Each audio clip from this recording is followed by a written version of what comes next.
Welcome everybody to the 75th, beginning of the 75th anniversary of India's Constitution. Okay, there might be many questions that we may ask about why do we need to read about the Constitution, which has already been answered by many of you. Now, it's exciting to see somebody as old as Mike coming, talking and attending all the way from England to somebody like Neha, who's probably the youngest in this group here, who has shown interest to be here. So fantastic, Neha. Please do, in the small stamp size vision in the screen, I couldn't figure out who you were until then, until my memory started kicking in and I realized, yes, I had met you. I had very exciting conversations with you. So it's fantastic. There's one of you who, yeah? Thank you, sir. Okay. So one of you was here talking about how he would like to take the Constitution to schools. We have already had a program. Sendil was part of it. Several others have been part of this, our journey, in terms of making the Constitution not just a book for the lawyers and the judges and the courts, but the Constitution as something which is very intrinsic document to transform Indian society. Now, just yesterday, there's some events in the last 2 weeks which has made very important messages for all of us. Though, as usual, the Godi media has sort of skipped out around those issues. Yesterday was a judgment of the Supreme Court where the Supreme Court reaffirmed the fact that the words secularism and socialism as part of the preamble needs to stay there, and it need not be struck down because it was brought in the 42nd Amendment. Now, it's very interesting that this word secularism is the subject matter of a huge amount of attack now in the last 10 years in particular, and in the last few decades in general, in terms of, is it an Indian form of secularism? It's a Western form of secularism. Why secularism? We need not be secular. Why can't we be a Hindu Rashtra or a majority religion? These are issues that are going on all around us. There's a very superficial understanding of the word secularism, where it came from. And many times, even lawyers do not know that there was a very vibrant discussion that took place during the 2-year period when the Constitution was getting written about. Okay. And the discussion spilled over into exactly the issues that are being raised now in 2024, which were issues which are debated in 1947. And they discussed what is secularism and the fact that the secularism that is good, that we find eventually in the Constitution of India, is very different from the secularism as it existed in Europe, in UK, or in other places where you had a single religion, which is also the religion of the state. And the notion of religion as being separate from the state or the government, which existed there, was completely different from the notion of how in independent India, the state would relate with all the various religions, because we have so many religions in India.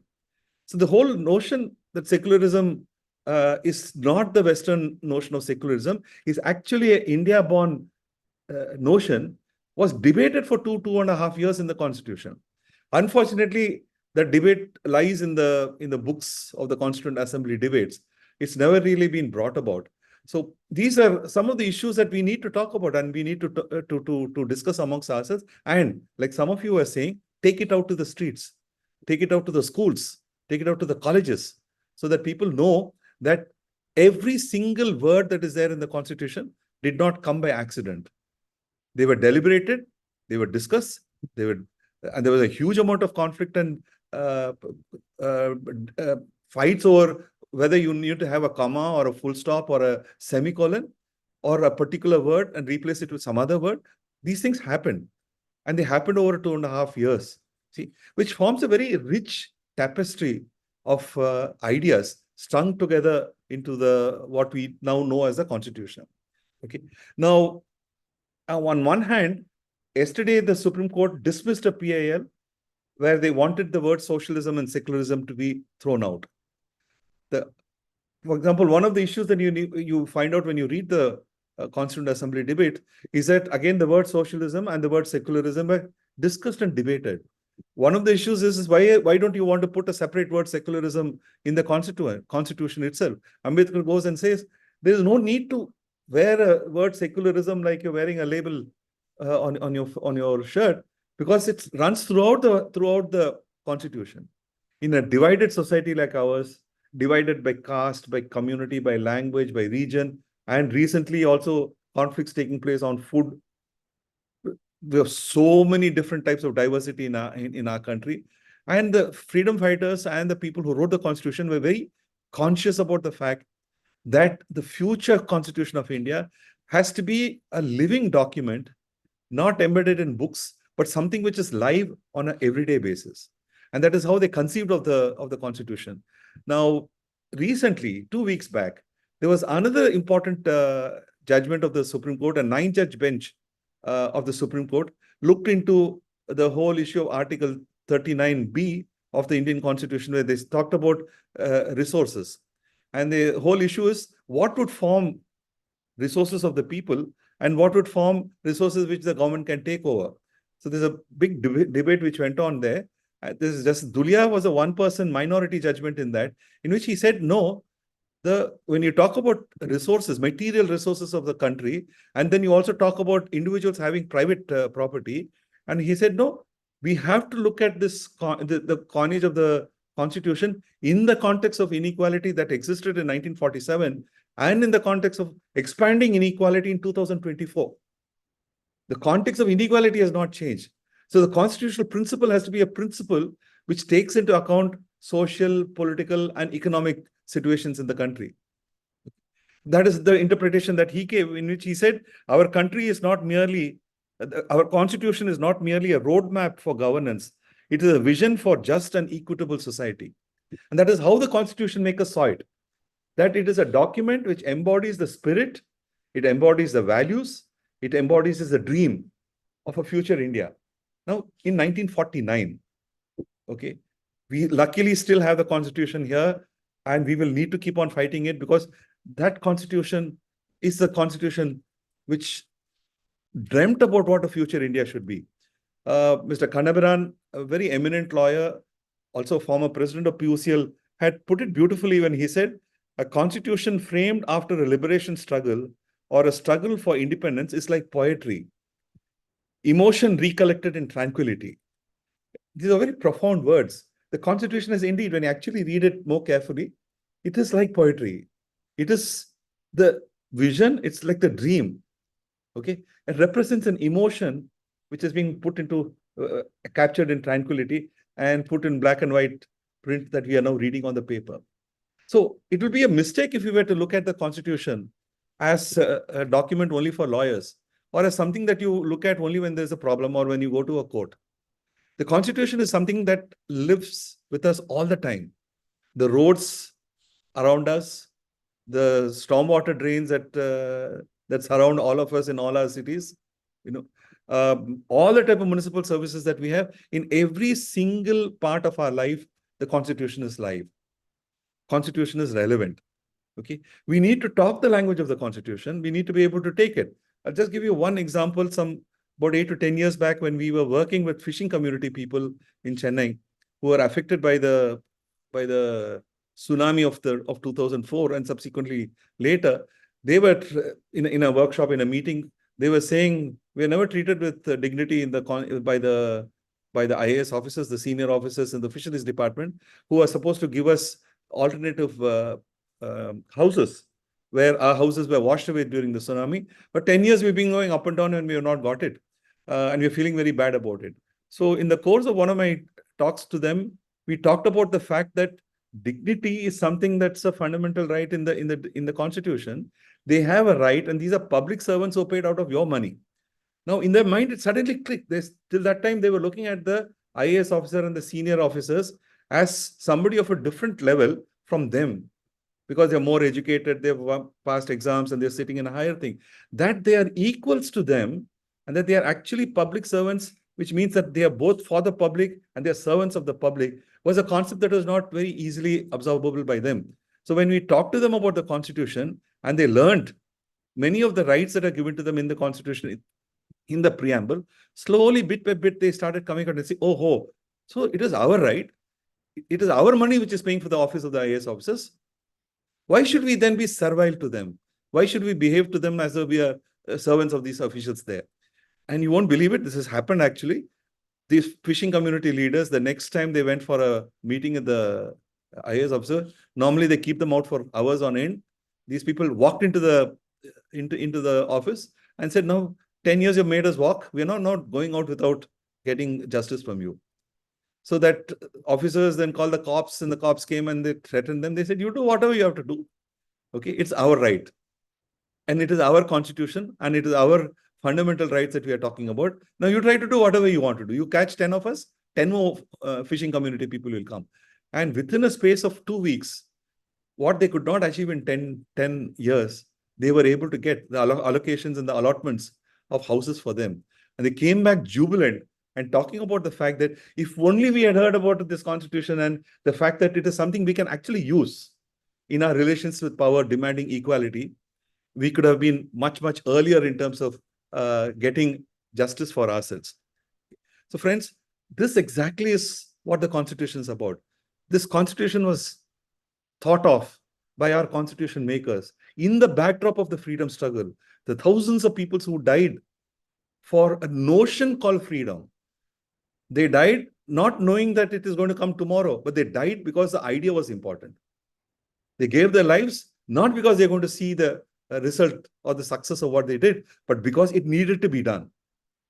Okay. And that needed to be done for democracy. It needed to be done in terms of rights of the people. It needed to be run so that our country becomes truly a working democracy of the people. And these were some of the concepts that motivated many of the people in the Constituent Assembly. We need to unpack all these stories. And each of us are here in different ways in our look in wherever we are. How do we unpack these stories and take to people? How do we go back to the Indian society today, where they are now recreating a new history that caste was created only after the Muslim invasion in the 10th century? I do not know how many of you are familiar with what is going on. And it's a huge discussion that's going on. Lakhs and lakhs of people are now behind the thing saying that before the 10th century, before the Muslim invasion, India was a glorious country. There was no caste distinction. Dalits did not face oppression and repression. That everything was hunky glory beyond before that. So it is in this context when they're trying to recreate history, they're trying to reconstruct a particular past and wanting to junk the constitution, that the discussions are taking place. Okay, we are living in a very delicate moment in our history. We do not know how the future is going to go, especially after the Maharashtra elections. Okay, now whatever happened in the Lok Sabha elections has changed within a space of 6 months' time. Now look at what's happening in terms of the evictions and the encroachments in Uttar Pradesh. The deaths that took place just about 5 days back on the whole issue of eviction. So all around us are issues that are taking place. Okay, from actual sites of violence to issues of reservation, to issues of policy, to issues of the developmental paradigm that we are going to follow. Okay. So many of these issues are taking place. So this course is conceived as not being an intellectual course. This is actually a very practical, very realistic, at the same time helps us to put our feet on the ground of the constitutional canvas while keeping our head in the skies in terms of the constitutional values. So our foot needs to be grounded so that we are able to tackle and able to take the language of rights beyond books into the reality and lives of our common people. At the same time, we need to be able to think in a very big way, in a very grand way, in terms of the type of India that we all want for ourselves. Now imagine in 1949, okay, a time when literacy was far, far, far abysmal compared to where we are today. Okay, poverty was terrible. At a time in which women were not given rights to vote, Dalits were not even perceived to be seen as human beings, or the OBCs, what we call the OBCs today, were not recognized as people who have rights. At that time, when voting was only meant for people who either had property or who had graduate degrees. Now imagine the world, India, not today, imagine India of 1949. And the courage of our constitution makers who dreamt of an India, and they said, no, from the time the constitution comes about, all women should have equal suffrage or equal votes. All women should have equal rights.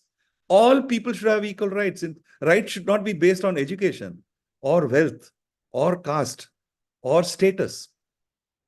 That was the type of dream that they had. Now, imagine the type of the courage that they needed to have at that time to think of that, which has now given us whatever rights that we have and whatever democratic system that we have. Okay? We need to bring out those stories and take it to people, take it to schools, take it to colleges, take it to the neighborhood associations that we are living in, so that we are able to counter the false propaganda that's going on, that this constitution is not an Indian constitution.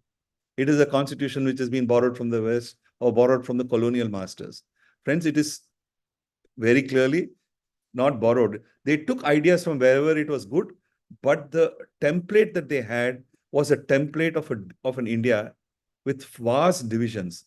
And the dream was a constitution which would bridge those divisions, which will bridge the conflict, which will bring people together. And the notions of bringing together are found in the preamble. Each of those things were deliberated and thought about and brought about in that.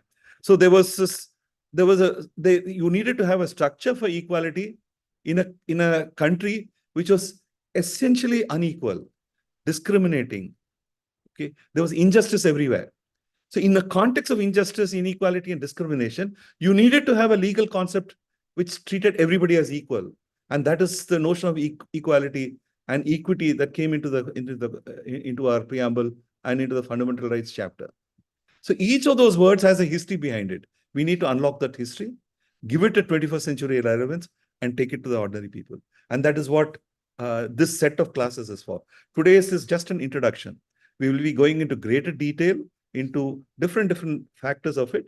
We will be looking at the Constituent Assembly debates. We will be looking at how various high courts and Supreme Courts have interpreted many of these notions. We will also look into the political aspects behind many of these concepts and see how we can use them in our day-to-day life.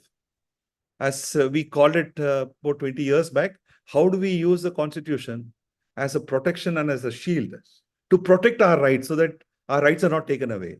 How do we use it as a sword to expand new rights? Okay, in India, which is where inequality is increasing, discrimination is increasing, climate change is a reality, we need to really think of new things which perhaps are not thought of in 1947, 49, but which would be relevant. And we need to have the tools to be able to think in that broad way. And that is what this class, this set of classes are meant to be. And it is we welcome you all to become part of this learning journey. There are 2-3 small things that I would need to talk about. Many of you were talking about the Kudam. Some of you do not know, obviously, what the Kudam is. We in the Barefoot Academy have been working for the last 25 years with a concept of called Kudam. Kudam in Tamil means place where people gather, where the community gathers to discuss, to debate, to have quarrels over, but also a place where people can come together to make decisions for the well-being of the community. Okay. Now, this is an old construct of social relation, which goes back about 2,500, 3,000 years. The Kudam concept, which is a Tamil concept, has equivalents all over India. It's called Chaupal in North India. It's called Kutumba in some parts of Orissa. It's called the Kutuba in some other parts of the tribal tracts across the coastal areas. It's called the Pancha in some areas. It's called the Panch in some areas. Names do not matter. The important part here is that we invite you all to be part of the Kudam, because the Kudam is a safe space we all create. It's not a space in isolation. It's not a space in words. It's a space that we all create. Okay, a space in which we hope that we all will fill in, not carrying the fear of talking something which may be very simplistic. Okay? It doesn't matter. What matters is that we learn to talk, we learn to share.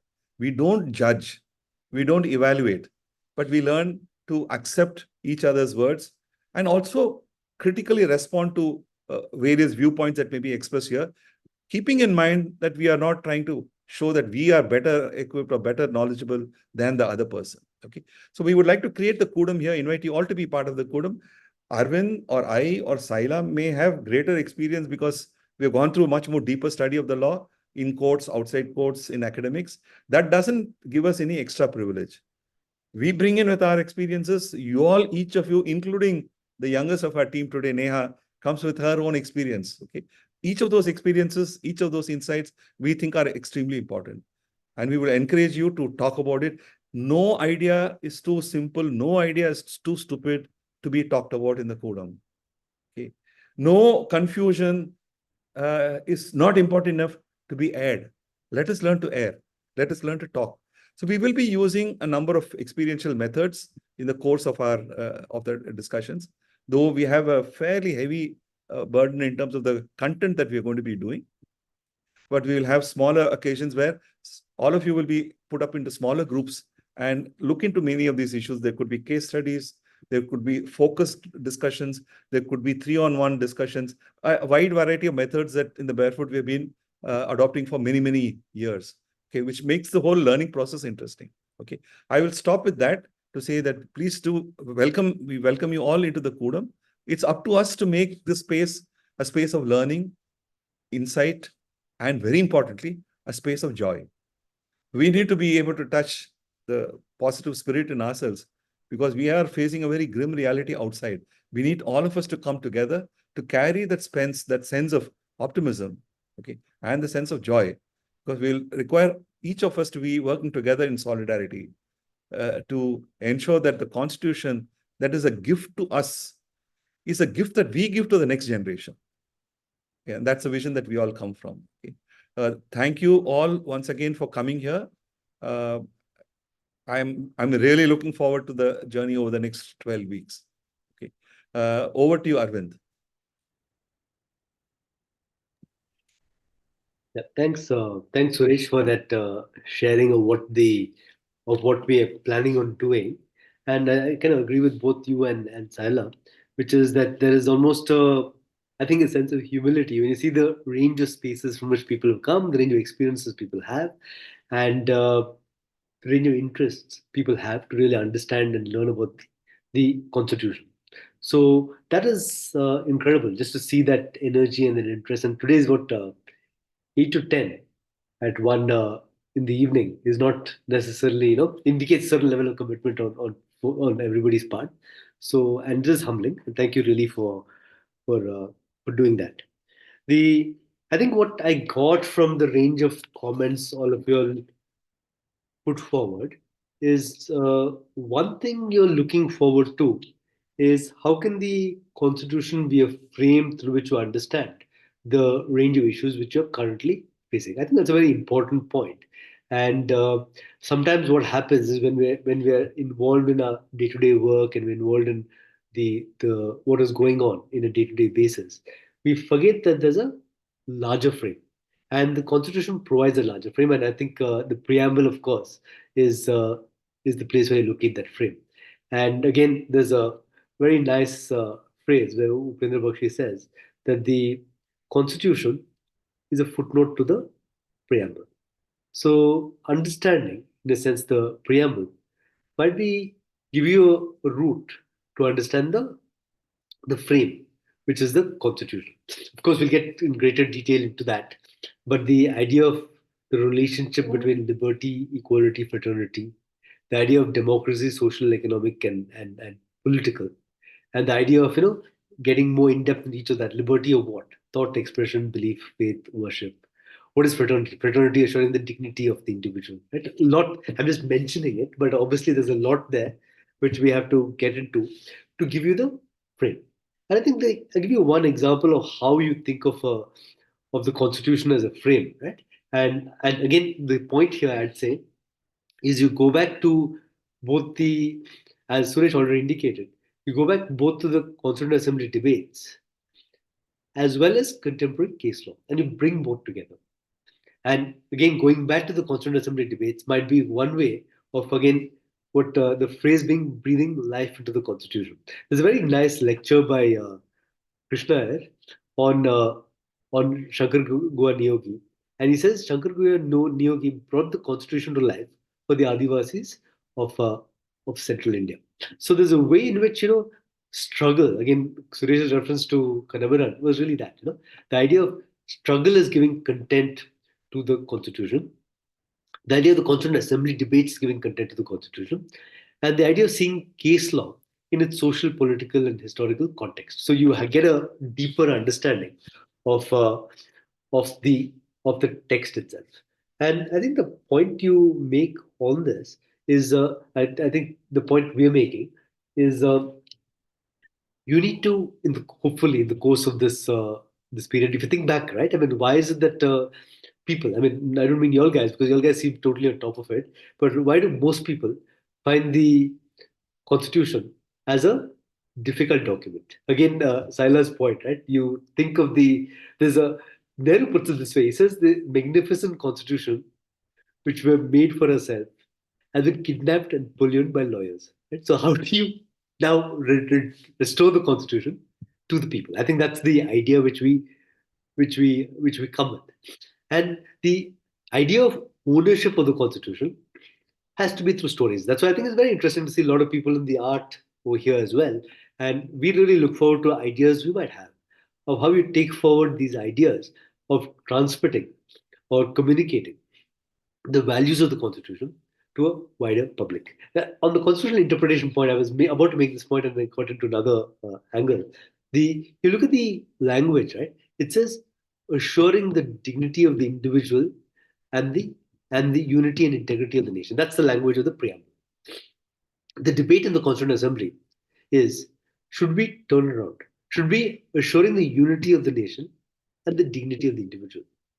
They decide to go with the idea it should be dignity of the individual should precede unity of the nation. And the argument they put forward is this. They say that, unless you protect the dignity of the individual, how can you protect the unity of the nation? The unity of the nation really derives from a fundamental protection of the dignity of the individual. So I think there's a lot which you can go back to the text and link of how the text can really relate to the range of the struggles you're all part of.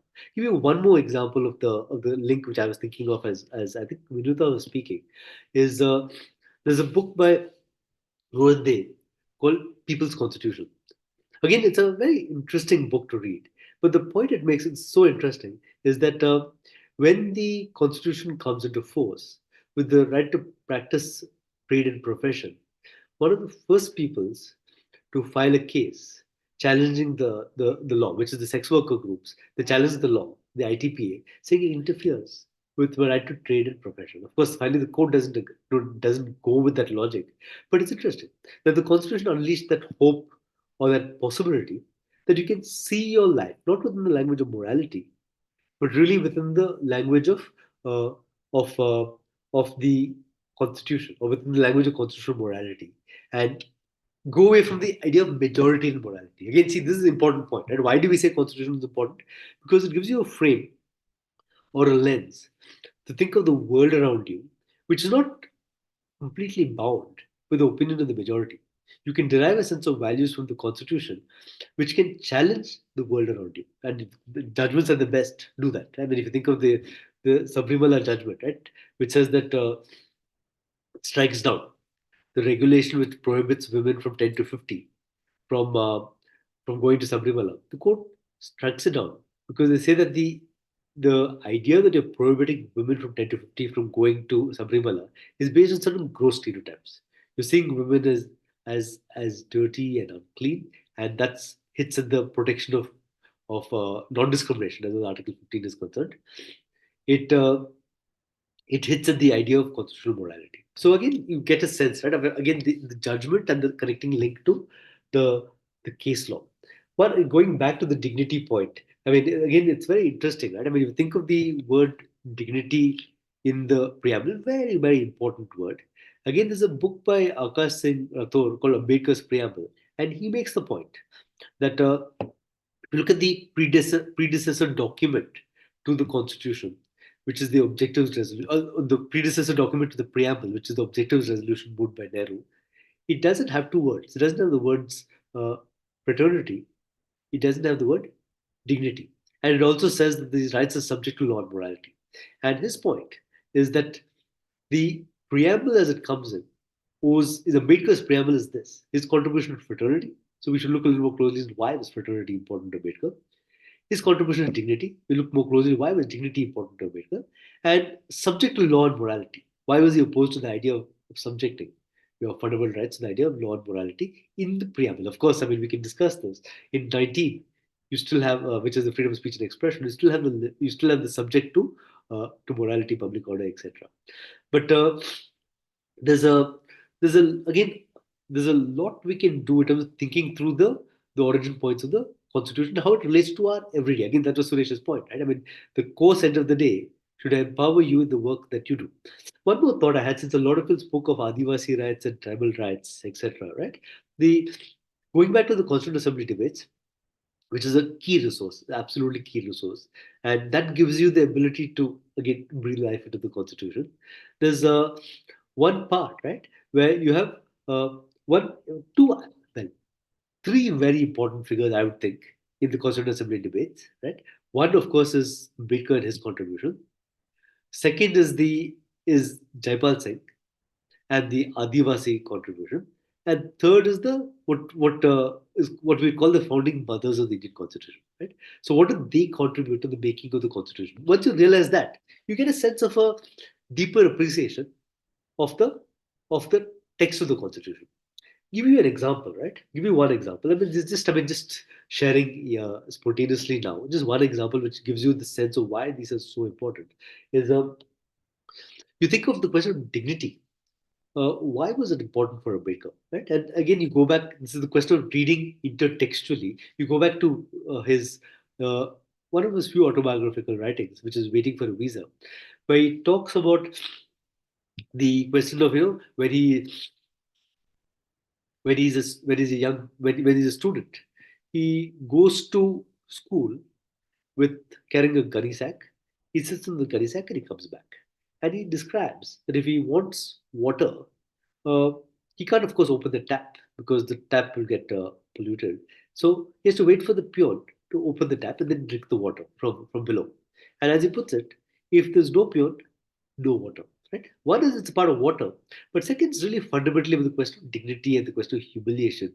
And so you get a sense again of the deeper roots of what dignity meant to the founding fathers and why dignity is there in the Constitution. Then look at the women members of the Constituent Assembly. Again, there's a great book on this by Achyut Chetan called Founding Mothers of the Indian Constitution. And the argument he makes is very, very interesting.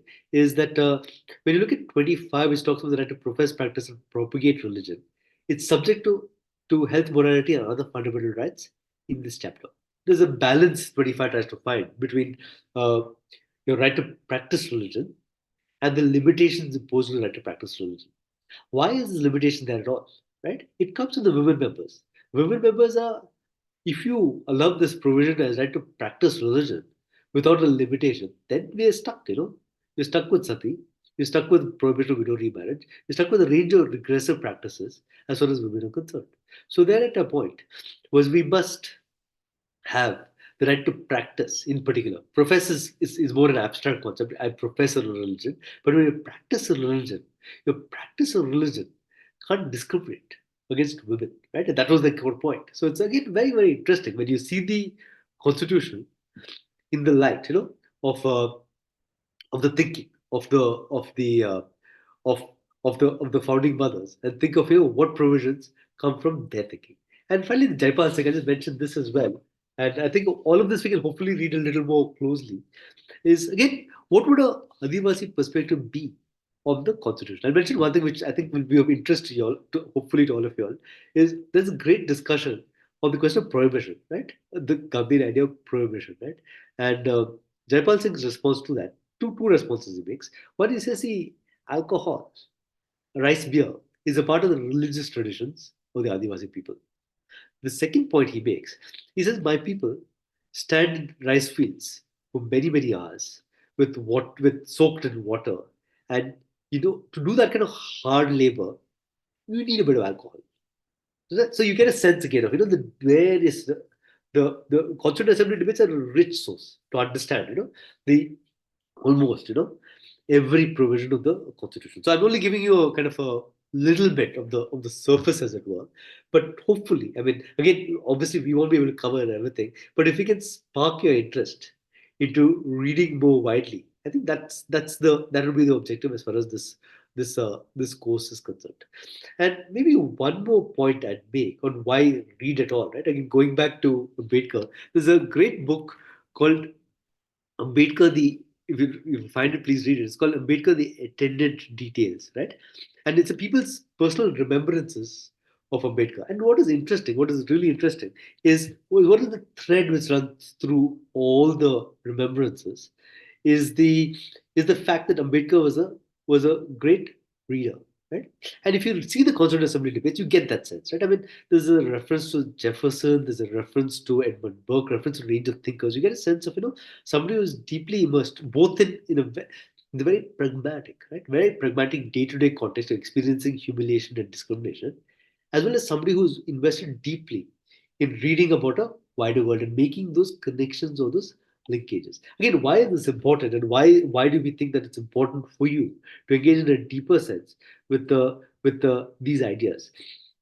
Again, see, my sense again is if you go to a range of meetings of, say, let's somebody mentioned the transgender community, right, and the LGBTQ community, right? You go to a range of meetings, what you'll get when you ask for, will you guys make a presentation? The presentation you'll get of the oppression and the violence people have suffered, right, which is a very important kind of a starting point. But my point always to them is, can we push it one level further? Start from the oppression and the violence. Now make a connection to what is the world that you want to live in, right? What are the transformation of the change that you want to see in the world around you? And this links up to Ambedkar because it's a very interesting, again, I think in the Constituent Assembly debates only, or legislative debates, I forget which one. I'll check it and let you guys know. But on the question, right, of should there be, as far as should there be an educational qualification for members of legislative assemblies, right? And Ambedkar's response to that is a very interesting response. He says, see, when it comes to a person articulating the position of the oppression that he or she has suffered, there's no person better than the person from the oppressed community. But education is absolutely, absolutely vital when you want the person to think in terms of solutions. Again, I think this point everybody may not agree with this. I get that point, but just me putting it out there, saying more as a way to say that, hey, there's an importance in terms of understanding, right? Which we think the Constitution can give you in terms of understanding the world we live in and understanding the way we respond to the world we live in. And here again, Suresh referenced the very important judgment, the 9 judge bench decision on the question of, I put it in the chat as well. It's on the directive principle of state policy, which says that the material resources should best serve the common good, right? The question the court was deciding is, what are the material resources? And the majority, which is Justice Chandrachud's opinion, said that material resources may not include private resources, right? And you think of it, think of the world we live in, right?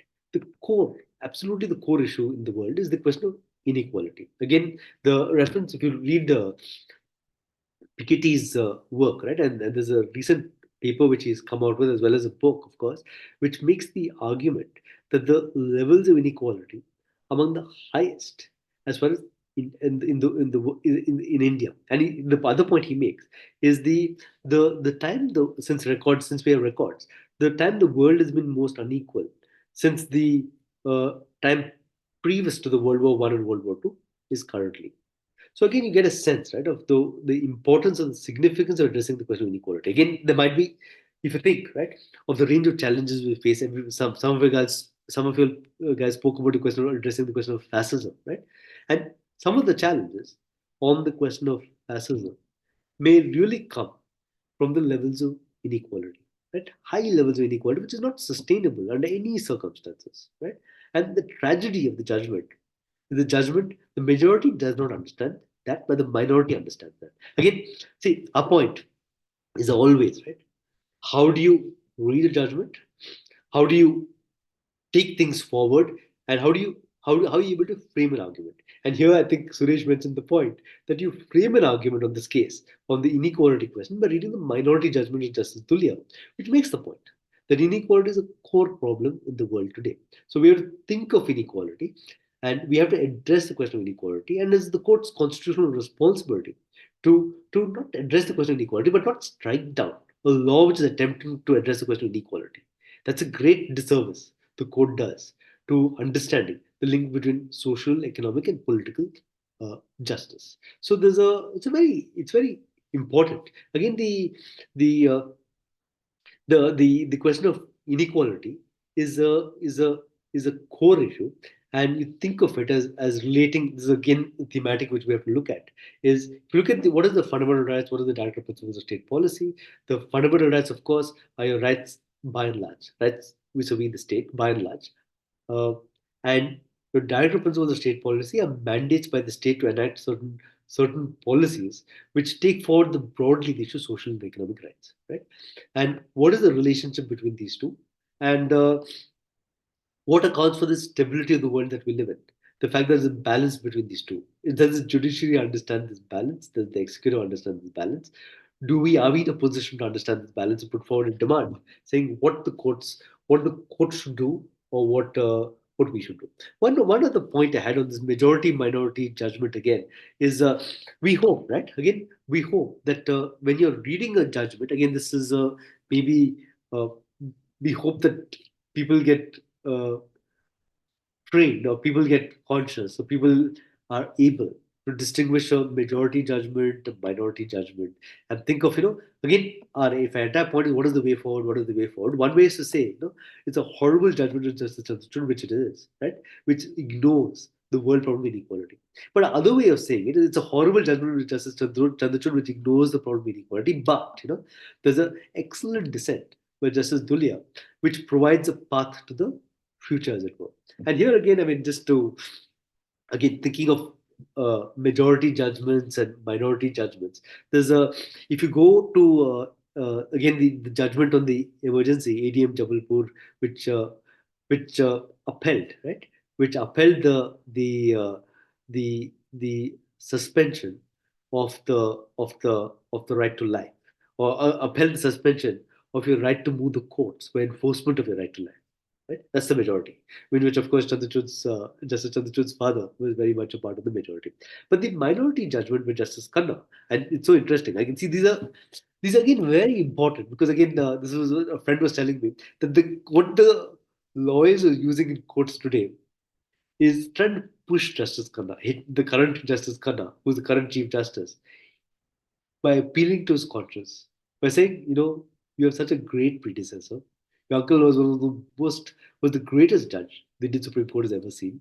So you must take forward that particular legacy, right? And Justice Khanna's judgment, of course, came in a very difficult time when the majority, I mean, Indira Gandhi has imposed the emergency. It's very difficult for anybody to articulate a different viewpoint. But Justice Khanna had the courage of his convictions, and he delivered a judgment where he said that you have the right to approach the courts, and the courts have a right. Courts have the responsibility to adjudicate on the question of whether the Maintenance of Internal Security Act is violated by the detention of the people who are detained.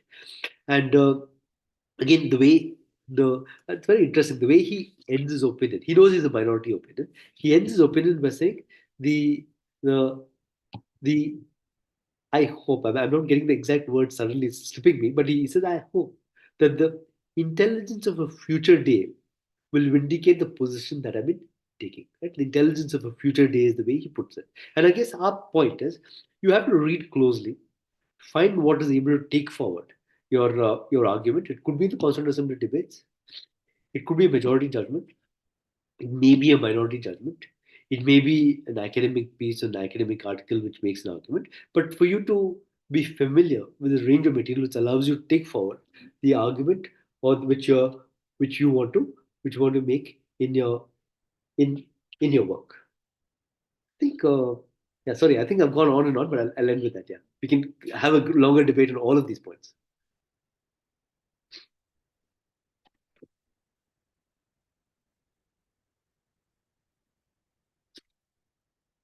You're on mute.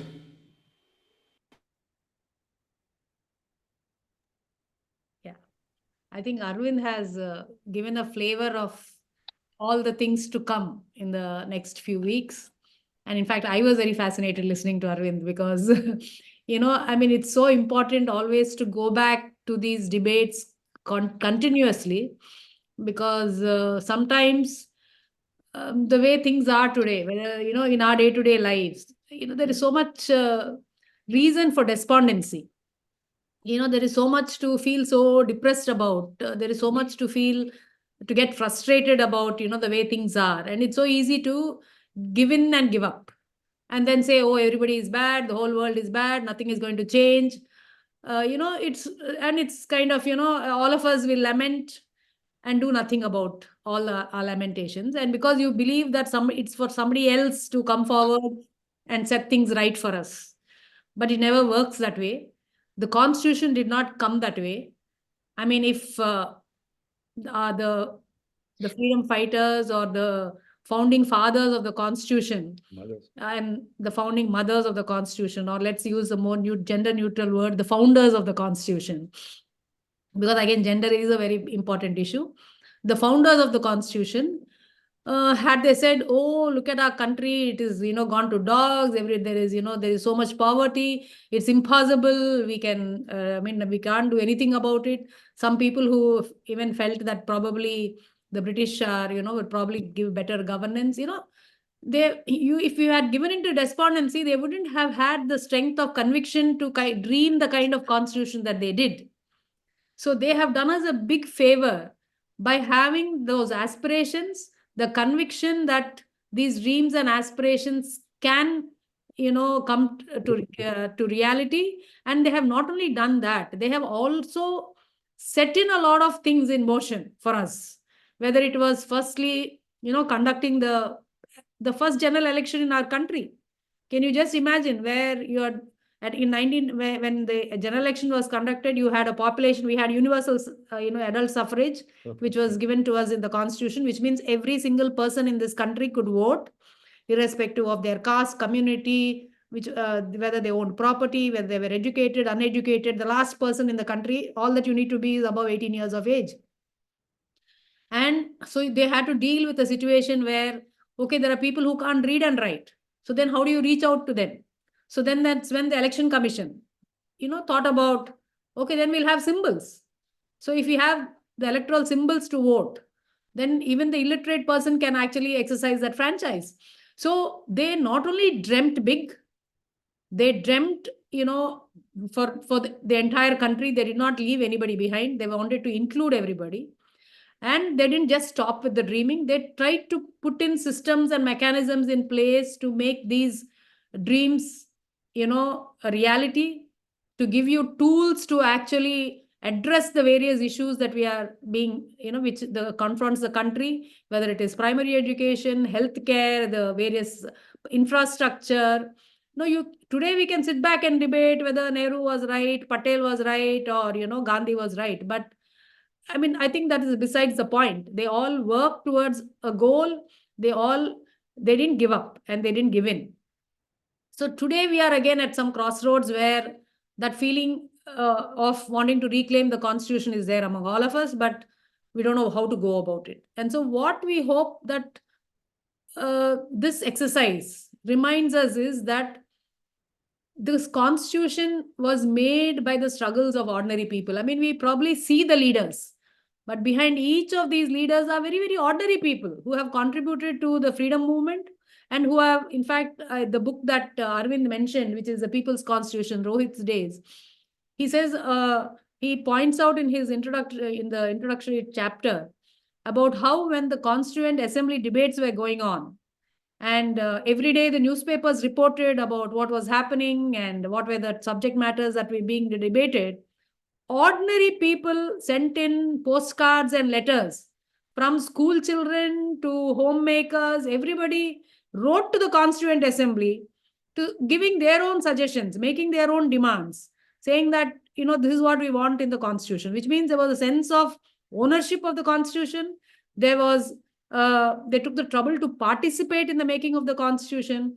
And I think that's what, brought together the Constitution. Now, when this is the kind of effort, and again, I think, Arvind mentioned about even 1950, when the constitution came into force, it was the ordinary person who actually asserted their rights. He mentioned about the sex workers who went to court and said, preventing us from carrying on our work, it is a violation of our right to carry on our profession, which is a guarantee under Article 19. Then you had, I think the earliest, there's a mention of a vegetable vendor who went to court. So you didn't have big legal luminaries who were going to court. It was the ordinary everyday person who was the rickshaw pullers, the ordinary workers, the ordinary person on the road who was going to the courts, tapping the courts and saying, and in fact, one of the most important contributions of the Constitution is the constitutional remedies, which is what is everybody knows. Let's go to the High Court, let's file a writ, something I think most of you might have heard. Now, before the Constitution, I think the only kind of cases that were there in most courts was private litigation, which is maybe mostly about property and civil disputes. Where my land ends, where yours begins, and things like that. It could be probably division of property, partition within families. So it was very limited kind of scope as far as accessing the judicial mechanism was concerned.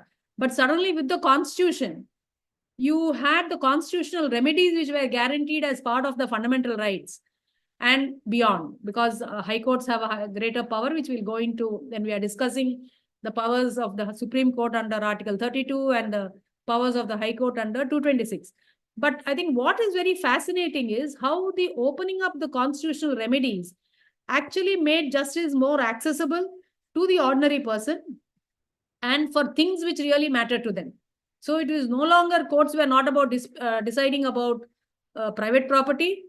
The courts were all about looking at the various rights guaranteed by the Constitution, and everybody felt that this Constitution guarantees to me these certain rights, and I am also given the tool to approach the court through the constitutional remedies and assert my right.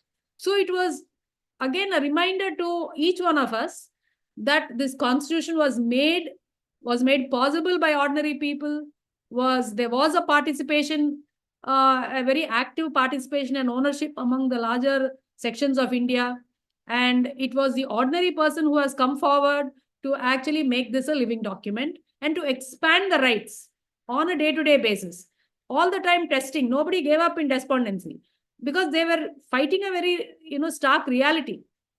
And there was a big gap between the values and the laudable goals enshrined in the preamble and in the fundamental rights and in the directive principles and the lived reality of the ordinary Indian. Because when you're talking, there was a lot of discussion mentioned by Arvind about the gross inequality in the country, which exists even today, which existed much more starkly then, though of course the gap is widening. Those are other debates which we can look at. But the reality is that even in a dire situation where the majority of the population were uneducated, they didn't have, even the basic facilities, there was no education, no access to primary health. Even in such a situation, you had the ordinary person who took pride, who took ownership of the Constitution, who believed that this Constitution belonged to them, and who asserted that right and chose to gain those freedoms by approaching the courts using the constitutional remedies.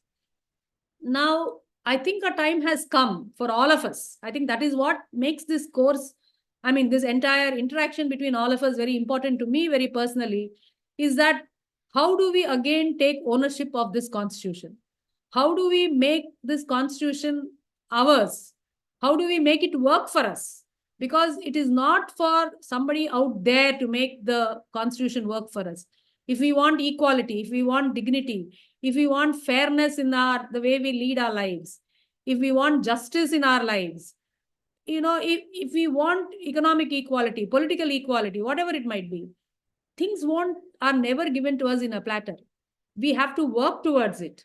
And this will only happen when each one of us believes that this Constitution belongs to us. This constitutional dream is our dream. These constitutional values, only when it is made real in our society will they be realized. And this will only happen if first all of us revisit the Constitution, re-imbibe the values of the Constitution, take ownership of this document, take ownership of what this document means to us today, how it is relevant today in our day-to-day activities, and then look at various ways. I mean, courts are really not the tool to look for everything. Courts are not meant to give you all these solutions. I mean, just now Arvind was also referring, Suresh was also referring to the last Constitutional Court judgment that delivered by Justice Chandrachud about what constitute material resources, and he said common good. It doesn't touch private property. So, which means you're looking at judges who are coming, who may represent a particular interest. So, what a judge says, while at this point may be binding, it's never really the last word. We have seen that majority opinions have been overruled, and anything, judges and courts are also influenced by what happens in society and how people react to the current situations in our country. So a lot of public opinion and being out there, being vocal, voicing what we think is the right thing, and expressing, whether it is to our political leaders, whether it is to our bureaucrats, or whether it is to the judiciary. I think most institutions will respond only when there is a public engagement and a public outcry saying that this is what our rights are and we are here to claim it. We are not allowing anybody to ride roughshod over us. So I think that is where all of us should go back to this Constitution, and I think this exercise and this interaction is precisely to that, to reclaim our Constitution, take ownership, and ensure that we all work towards realizing the constitutional dreams and make all the big values in the preamble a reality in our day-to-day lives. And I think women here would identify more, because equality, dignity for women, it begins at home. I think the loss of dignity or the loss of equality is out here in families, among family members, in our houses. So it is only when all of us imbibe these qualities that these dreams can be made a reality. So I think that's what makes this entire exercise of coming together and discussing and debating these issues more exciting and a learning experience for all of us. Thank you.